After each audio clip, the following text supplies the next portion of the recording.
Bunga melati harum mewangi, tumbuh indah di laman permai. Assalamualaikum warahmatullahi wabarakatuh.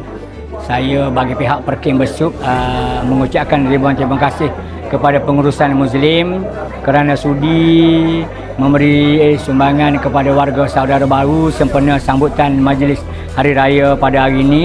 Mudah-mudahan sedikit sebanyak dapat membantu warga Saudara Baru untuk melibatkan keperluan dapur lah. Saya nak tutup dengan pantun lah. Boleh ke? Okey lah. Yang berbunyi, bunga melati harum mewangi, tumbuh indah di laman permai. Saudaraku mu'alaf, kuatkan diri. Kami di sini sentiasa menemani.